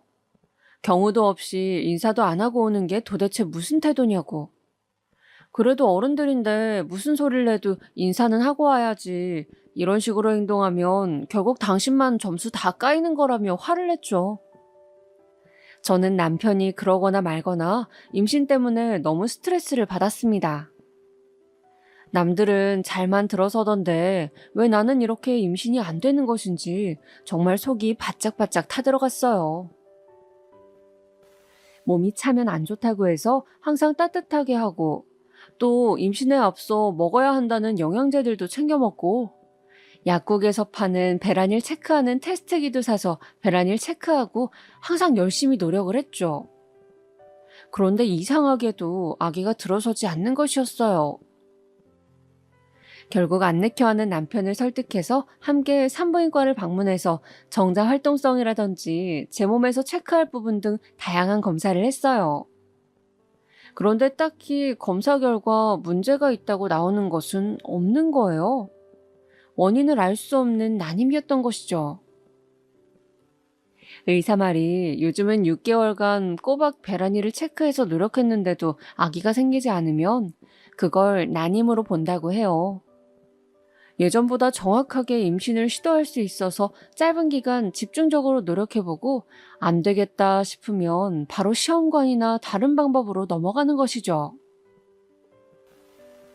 저는 임신을 하기 위해서 시험관 시술을 했습니다. 말로만 들었던 그거 힘들고 고통스럽다 하는 시술을 하니 몸도 마음도 피폐해져 갔어요. 여러 번의 실패와 스트레스로 1년여의 시간을 보내고 나자 스스로 하는 희망 고문 때문에 마음의 여유가 없어졌습니다. 이번에는 생겼을 거야 하면서 자신에게 기대하고 임신이 안 되었을 때 그 실망감이란. 저는 날로 날카로워져 갔죠. 남편은 그런 저를 부담스러워했어요. 이제 저를 피해 다니고 혼자 밖에서 밥을 먹고 오기 일쑤였어요. 저는 저대로 그런 남편이 너무 마음에 안 들고 서운했어요. 좀 더 적극적으로 같이 노력을 해야 아기가 생길 것만 같았고 아기가 생기지 않는 것이 다 남편의 탓인 것만 같았어요. 그러던 중 드디어 저에게 좋은 일이 생겼습니다. 며칠째 속이 좋지 않아 혹시나 하고 희망을 가지고 산부인과를 갔더니 드디어 임신이 되었다는 것이었어요. 저는 너무 기뻐 어쩔 줄을 몰랐습니다. 남편에게 전화를 하고 시댁 식구들에게 소식을 알리고 정말 너무 행복했어요. 사실 시댁에서는 아기가 아들이기를 바라셨지만 저는 아들이든 딸이든 괜찮았습니다. 저에게 피를 나눈 가족이 생기는 일이었으니까요. 저는 임신 초기에 조심해야 한다기에 정말 조심하면서 아기에게 좋다는 영양제를 모두 먹고 태교에 좋다는 음악을 듣는 등 열심히 노력했습니다. 신랑은 임신이 되었다는 말에 기분이 좋은지 가끔 저에게 먹고 싶은 것이 있는지 물어서 사오기도 하고 식당으로 불러서 몸에 좋다는 전복찜 등을 해주기도 했어요. 저도 신랑도 그동안 소원했던 적이 있었냐는 듯 사이가 좋아졌습니다. 다 태어날 아기에 대한 기대 때문이었어요. 시부모님은 저의 임신 소식에 많이 기쁘셨는지 어느 날 연락도 없이 집으로 찾아오셨어요. 저는 혼자서 집안에 있었는데 갑자기 삐비빅 누군가 비번을 누르는 소리가 들리는 것이었어요. 놀라서 현관문을 바라보고 있었는데 시어머니가 시아버지와 함께 들어오시는 겁니다. 아, 아버님, 비번을 알고 계셨어요? 아, 우리 애가 알려줬다. 언제든 들르라면서. 오늘은 너 먹으라고 한약을 좀 지워왔다. 한약이요? 그래, 아들 낳게 해주기로 유명한 곳에서 지은 한약이니 이거 먹으면 뱃속의 아기가 아들이 될 거다. 아버님, 생물학적으로 이미 아기 성별은 정해져 있을 거예요. 아직 모르는 거지. 한약 먹는다고 아기가 아들이 되지는 않아요. 저는 너무 황당해서 아버님께 말씀을 드렸어요. 아니, 무슨 미신도 아니고 이미 결정되어 있는 성별을 한약을 먹는다고 아들이 될 거라니. 저의 말에 아버님은 기분이 나쁘신지 눈썹을 실룩대시더군요. 아버님의 표정을 살피며 어머님이 저에게 말씀하셨습니다. 어쨌든 먹으면 좋다는 약이니 잘 챙겨 먹으렴. 임신 중일수록 체력 관리를 잘해야 돼. 어? 그리고 우리가 어제 백화점 가서 애기 옷을 사왔단다. 한번 볼래? 요새는 아기 옷도 어찌나 이쁜지 보기만 해도 너무 기분이 좋더라. 어머님은 아기 내복을 몇 벌 샀다면서 주섬주섬 옷을 꺼내두셨습니다. 그런데 꺼내신 옷은 하나같이 하늘색, 초록색 무늬가 있는 옷들이었어요. 저는 너무 당황해서 말씀을 드렸습니다. 어머님, 이 옷들이 아직 성별을 모르는데 너무 아들 옷 디자인 같은데 혹시 딸일 수도 있잖아요. 혹시 이 옷들 영수증 가지고 계세요? 제가 가서 다른 걸로 바꿔도 될까요? 제 생각에는 혹시나 딸일지도 모르는데 아예 디자인을 베이지색이나 흰색 같은 성별이 상관없는 색으로 바꾸는 것이 좋을 것 같아 드린 말씀인데 제 말을 들으신 아버님의 표정이 갑자기 확 굳어지는 것이었습니다. 에잉, 아들일 건데 무슨 쓸데없는 소리를 해? 이만 가보마. 아버님은 심기가 불편하신 티를 팍팍 내시면서 그만 가겠다고 갑자기 일어나셨고, 어머님은 그런 아버님 뒤를 허겁지겁 따라 나가시면서 저한테 손가락으로 조용히 하라는 제스처를 하셨어요. 그렇게 두 분이 가고 나서 저는 황당함에 한참을 혼자 앉아 있었습니다. 나가면서 조용히 하라는 어머님의 제스처는 도저히 제 입장에서는 이해가 되질 않았어요. 아직 성별이 안 나왔는데 왜 100% 아들인 것처럼 이야기를 하시는지 모르겠고, 마치 딸이면 큰일 난다는 듯한 아버님의 표정이나 거기에 쩔쩔매며 조용히 하라는 어머님의 태도가 모두 너무 이상했습니다. 저는 솔직히 외동딸로 자라서 그런지 남아선호 사상이라는 것이 있었다고는 해도 요즘에는 세상이 많이 바뀌었으니 별로 그런 게 상관없다고 생각을 했고, 오히려 딸을 선호한다고 알고 있었거든요. 그날 저녁 저는 가게에서 일을 마치고 돌아온 남편에게 시부모님이 다녀가신 이야기를 했습니다. 안 그래도 오늘은 나 혼자 가게 마무리하라고 하시면서 자기한테 한약 가져다 준다고 하시더라고. 아기 옷도 사가신다고 아주 신나셨던데? 저는 아버님과 어머님이 사온 아기 옷을 주섬주섬 꺼내어 거실 소파 위에 늘어놓았습니다.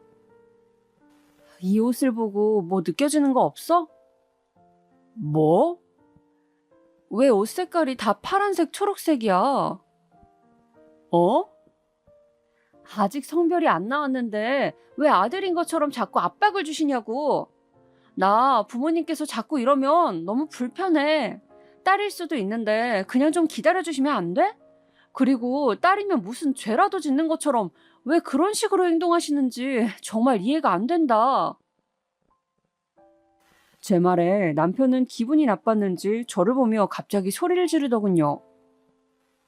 너 지금 그걸 말이라고 해? 옛날 어르신들이 아들 좀 바랄 수도 있는 거지. 무슨 죄인 취급을 했다는 둥 오바 아니야? 아니, 내가 불편할 수는 있는 거잖아. 아, 진짜 싸가지가 없네. 어른들 기분 맞춰주는 그 정도 센스도 없냐?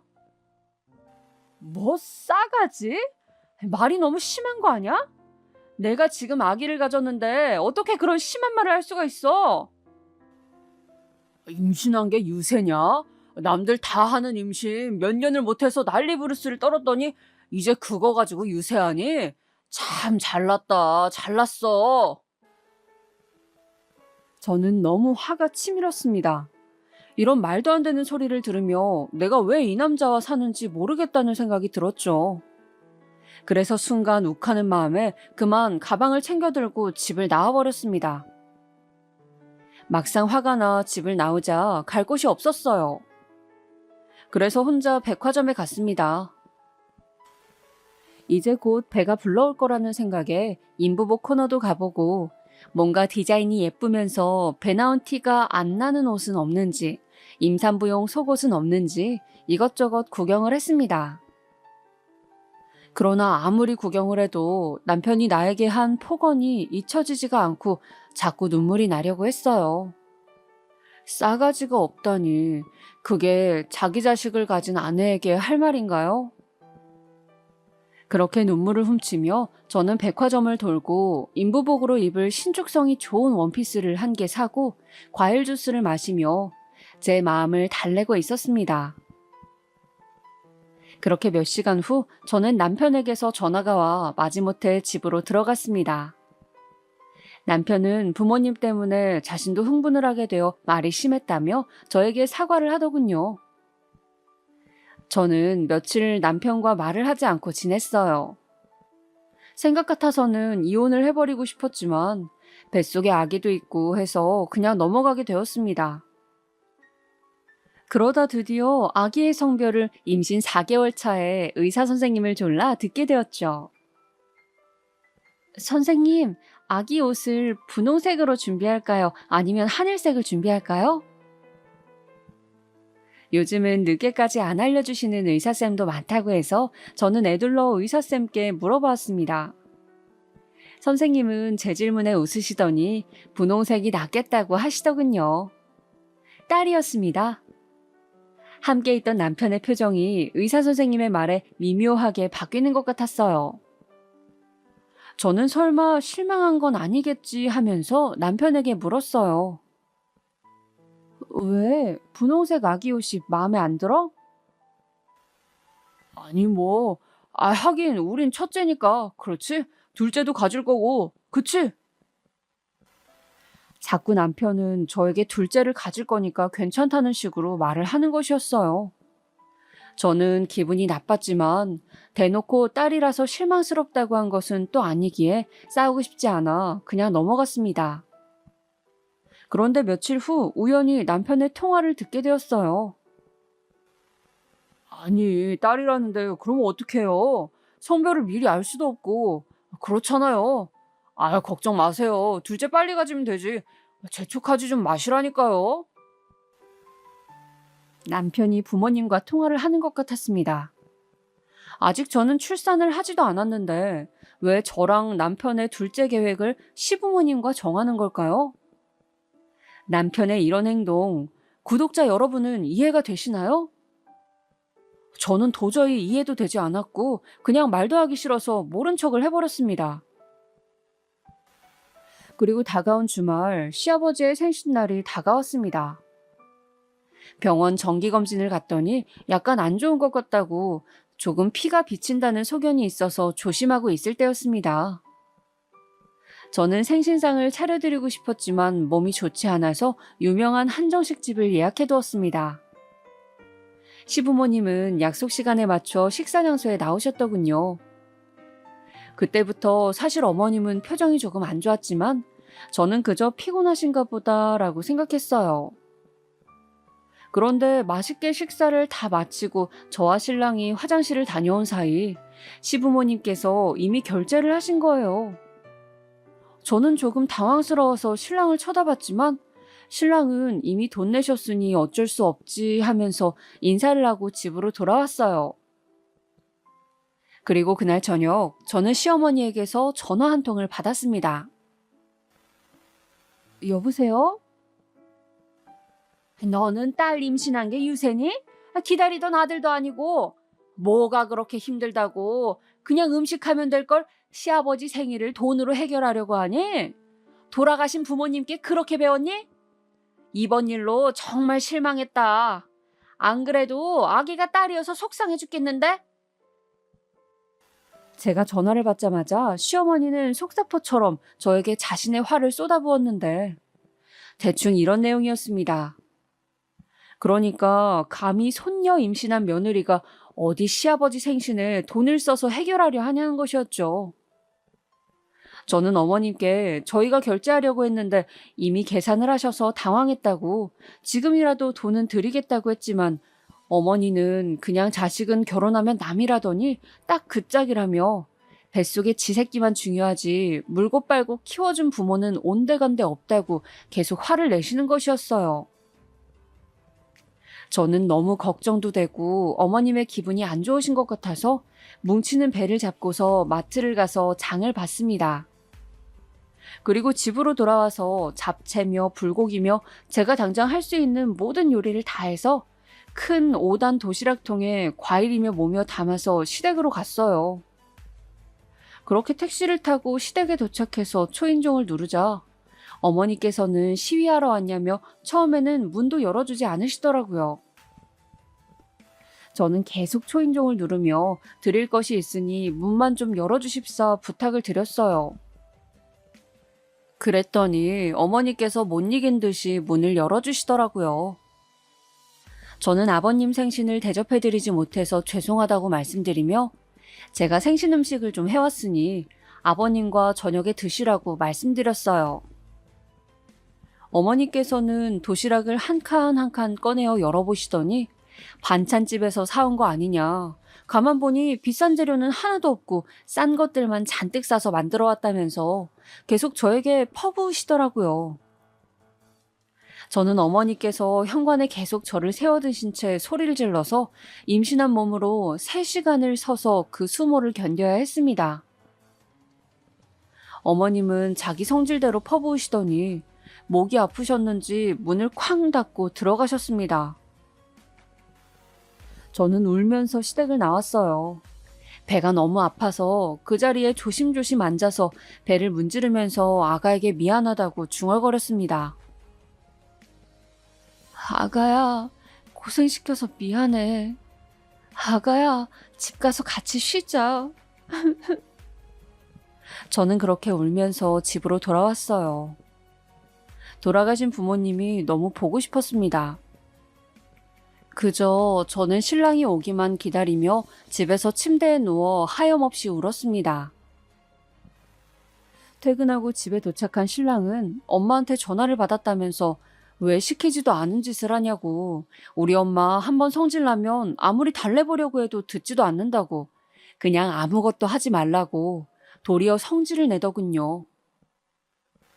저는 실컷 고생만 하고 아무도 제 마음을 알아주지도 않아 속상한 마음을 안고 그날을 보냈습니다. 그 후 한동안은 시댁에 가지 않고 태교에 전념했어요. 그렇게 길다면 길고 짧다면 짧았던 10달의 시간이 지나고 드디어 저의 출산 예정일이 되었습니다. 진통이 오고 아기가 잘 내려오지 않아 결국 저는 제왕절개 수술을 했습니다. 18시간의 산고 끝에 태어난 우리 아기는 정말 빨갛고 조그마했습니다. 너무너무 작아서 쥐면 바스라질 것처럼 보였죠. 예쁘고 또 예쁜 딸이었습니다. 저는 정말 처음 느껴보는 벅찬 마음에 어쩔 줄을 몰랐습니다. 어떻게 이렇게 작고 귀엽고 예쁜 존재가 있을까요? 신생아인데도 또렷한 이목구비에 저의 두꺼운 입술을 빼닮은 분명한 제 딸이었습니다. 친정어머니가 주신 제 어릴 때 사진 속 모습을 누가 봐도 꼭 닮은 아기였습니다. 저는 세상을 다 얻은 듯 행복했습니다. 아기를 낳는 과정에서 힘들었는지 저는 며칠 동안 거의 기운을 차리지 못했어요. 수술을 한 지 3일째 됐는 날 시부모님이 제 병문안을 오셨습니다. 아직 밥을 먹지 못하고 소변줄까지 꽂고 있던 저는 민망했지만 그래도 어르신들이 걱정이 되어서 오셨나 보다 싶어 감사하게 생각했습니다. 그래, 몸은 좀 어떠냐? 네, 괜찮아요, 어머니. 곧 회복되겠죠. 고생 많았다. 이거 아기용품 사는데 보태려무나. 아유, 여자애 하나 낳는데 이렇게 힘들어해서야 원. 금방 또 애가 들어서야 하는데.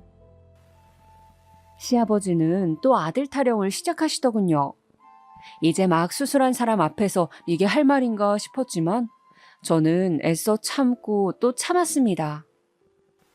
그렇게 덕담인지 악담인지 모를 말들을 하신 두 분은 저에게 마지막으로 가시면서 저에게 봉투 하나를 주고 가셨어요. 그런데 그 봉투를 주시며 하는 말이 저를 경악하게 했습니다. 아들이었으면 100만 원 넣었을 텐데 딸이라서 30만 원 넣었다. 저는 너무 당황해서 아무런 대답도 하지 못하고 그냥 목례를 했습니다. 그리고 시부모님이 가시자마자 옆에 있던 남편에게 말했어요. 방금 내가 들은 말 잘못 들은 거 맞지? 무슨 말? 아들이면 100만 원 줬다는 그 말 말이야. 딸이라서 30 줬다는 말. 그게 뭐? 부모님이야 아들을 원하셨으니 아들, 딸이 다르게 느껴지실 수도 있지. 왜? 지금이 몇 년도인데 그런 남녀차별적인 말을 해. 나 참 어이가 없어서. 자기는 그런 말씀 하실 때마다 기분도 안 나빠? 심지어 우리 애기도 안 보고 가시고 딸이라고 그러시는 거야 지금? 아, 바쁘셨겠지. 소녀 생겼다고 좋아하셔. 아, 너는 왜 또 그렇게 안 좋게만 보냐? 그럼 그런 말을 누가 좋게 들어? 대놓고 그러시는데. 아, 진짜. 남편은 화가 났는지 병실문을 쾅 하고 한 번 손으로 치더니 그대로 밖으로 나가버렸어요. 저 역시 몸도 성취하는데 시부모님의 남편까지 그러니까 너무 짜증이 나고 화가 치밀어 올랐어요. 저에게는 너무나 소중한 우리 아기가 왜 이런 취급을 받아야 하는지 서럽고 속상했죠. 저는 그날 밤 내내 부모님의 사진을 꼭 안고 울면서 소원을 빌었습니다. 앞으로 저와 제 아기 둘이 행복하게 살게 해달라고요. 저와 아기가 살 수 있게 지켜달라고 말이죠. 정말이지 다 커서 고아가 되었지만 서럽기 짝이 없었어요. 친정이 없으니 결혼 생활은 너무나 외롭고 또 외로웠습니다. 저 혼자 모든 것을 견뎌내야 했으니까요. 그렇게 저는 태어난 아기 역시 혼자 키워야 했습니다. 남편은 무심했어요. 특히나 아들을 바라던 집에서 딸을 낳아서 그런지 아기 목욕 한번 시키질 않았고 아기띠 한번 하려고 들지를 않았어요. 저 혼자 아무것도 모르는 초보 엄마로 낑낑대면서 아기를 먹이고 입히고 재우고 트림시키고 모든 것을 해야 했죠. 정말 남편은 돈 갖다 주는 것 말고 아무것도 하지 않더군요. 당연한 것 아니냐고요? 요즘 세상에는 그게 당연하지 않다고 저는 생각해요. 여자들도 모두 자신의 일을 가지고 남녀 평등을 배우며 자란 세대니까요. 그렇게 제 딸은 저와 돌이 될 때까지 거의 한 몸이 되어 자라고 어린이집을 갔습니다.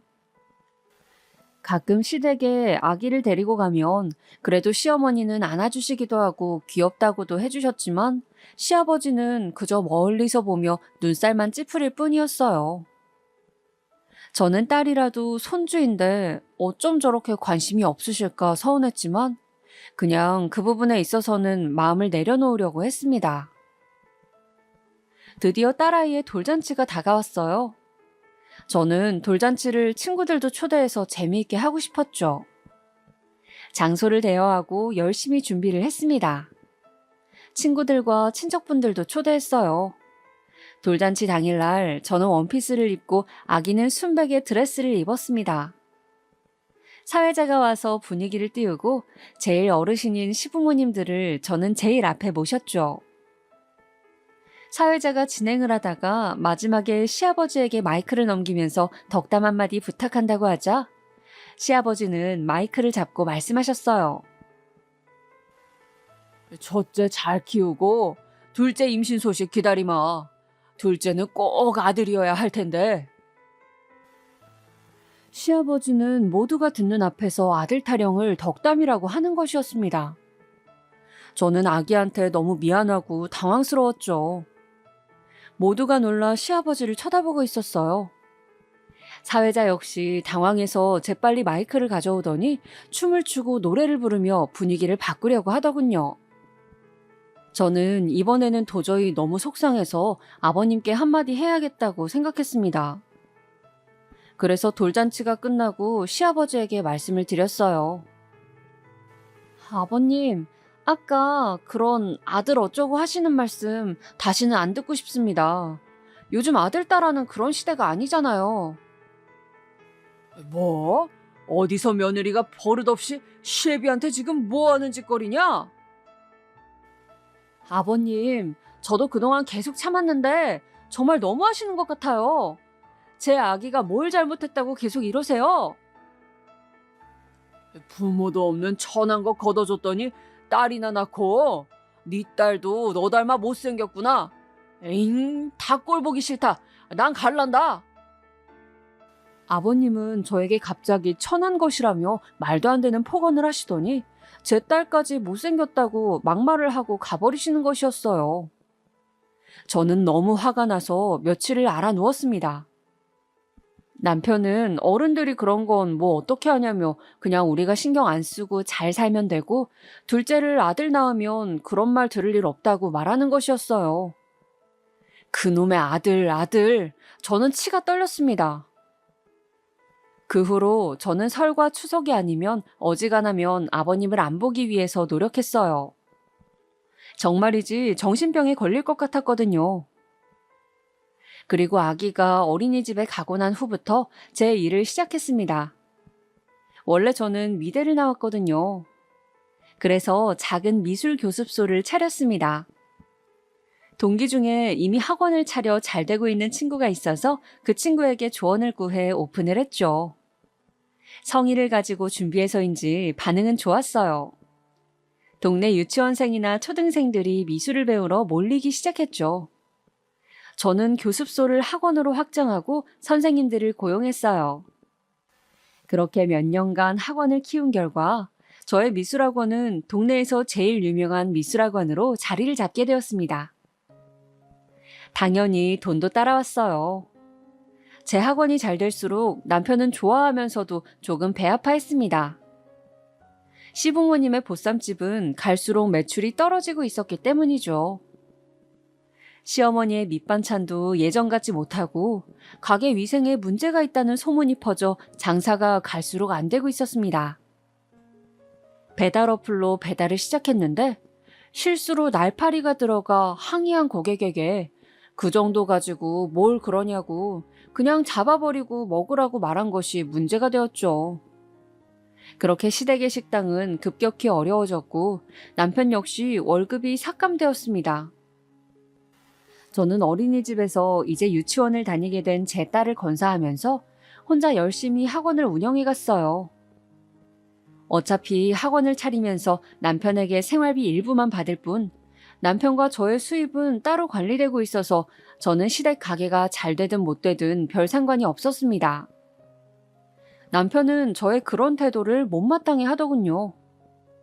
마치 시댁 일이고 남편 직장인데 남의 일처럼 군다는 것이었습니다. 저에게 불만이 쌓인 것인지 집에 와서 밥을 먹으며 꼭 술을 먹고 인간 같지 않다는 둥, 냉혈한이라는 둥 저에 대해서 안 좋은 말을 늘어놓는 것이었어요. 한 번은 아기도 있는데 집에서 계속 반주를 하는 남편이 너무 마음에 안 들어 남편이 마시고 있는 술잔을 빼앗은 적이 있었습니다. 아유, 왜 이래? 집에서 언제까지 술 마실 거야? 그럼 나가서 마실까? 여자라도 불러서. 제발 그만 좀 해. 아기도 내가 다 키우고 돈도 내가 벌고 나 혼자 열심히 사는 거 안 보여? 식당 조금 어렵다고 왜 맨날 술이야? 그래, 너 잘났다. 남편이 뭐라고 말만 하면 꼬박꼬박 말대꾸해. 내가 완전 상전을 모시고 살아요. 아, 너 진짜 재수없어. 그러고 남편은 그냥 나가버리더군요.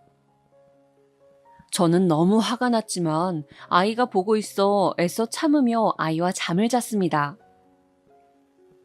그리고 그 후로 남편이 나가든 들어오든 신경을 쓰지 않았죠. 남편과 저는 대화도 없이 그저 남처럼 지내게 되었고 우리가 부부인지 뭔지 알 수도 없는 지경이 되었습니다. 남편은 매일 늦게 들어왔고 저는 이제 당연히 남편의 저녁은 챙기지 않았어요. 그러던 어느 비 오는 저녁이었습니다. 나왔어. 아, 일찍 왔네? 왜? 난 일찍 오면 안 되냐? 이놈의 집구석, 도대체 반기는 사람이 있어야지. 아, 미안. 저는 설거지를 하다가 남편이 왔길래 당연히 저녁을 먹고 온 줄 알고 주방 정리를 하고 아기를 재우러 방에 들어갔습니다. 그런데 쾅! 남편이 갑자기 제가 들어간 방문을 손으로 세게 내려치는 것이었어요. 여보, 왜 그래? 지아비가 왔는데 밥도 내놓질 않고 어딜 방으로 기어들어가?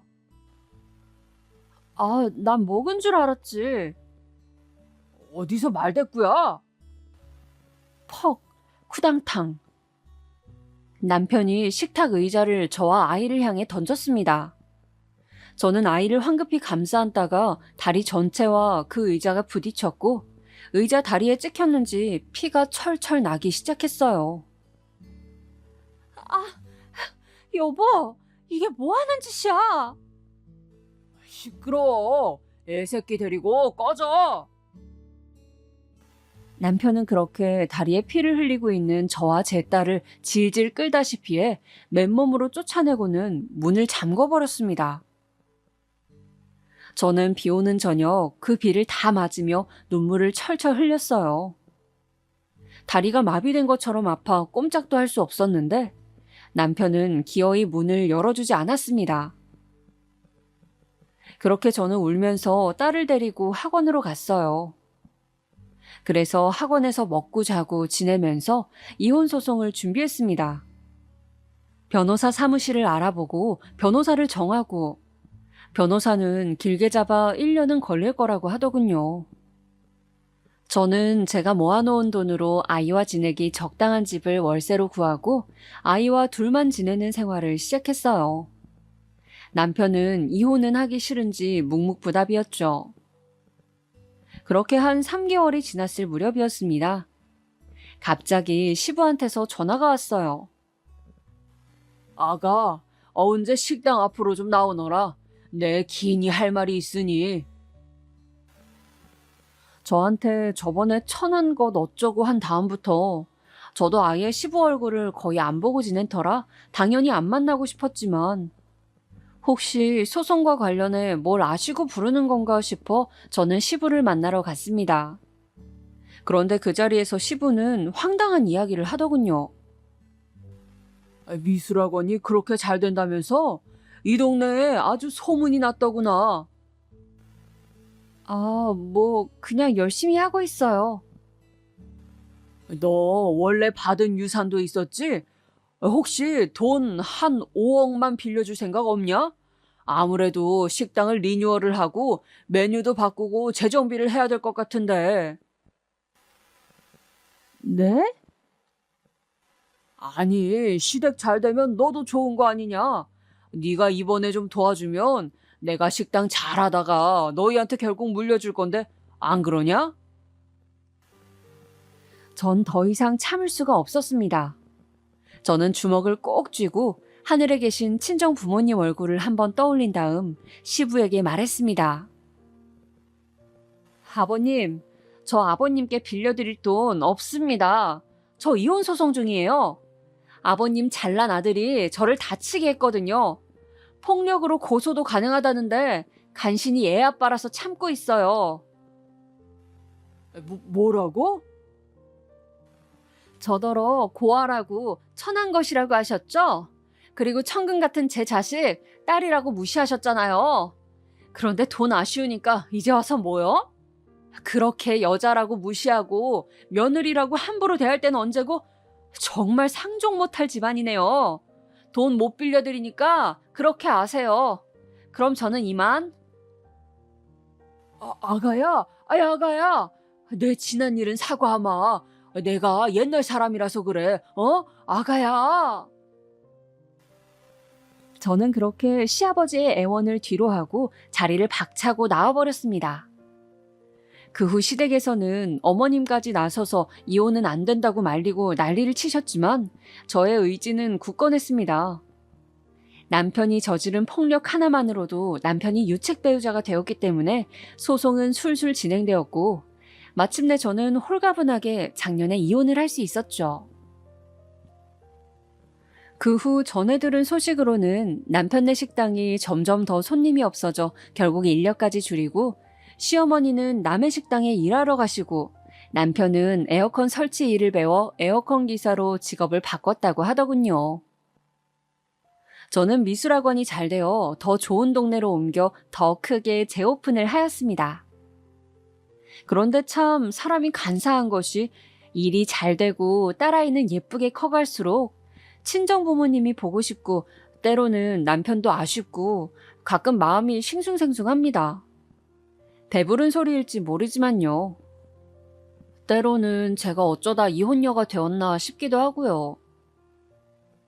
그러나 누구나 인생에서 같은 무게의 짐을 진다는 말이 있듯이 그냥 이게 제 업보려니 하면서 견디고 하루를 살아가고 있습니다. 지금 제 사연을 듣고 계실 여러분은 어떤 하루를 살아가고 계실지 문득 궁금하네요. 무엇보다 가장 중요한 것은 건강이니 부디 삼시세끼 맛있는 밥 잘 챙겨 드시고 건강하시길 바라겠습니다.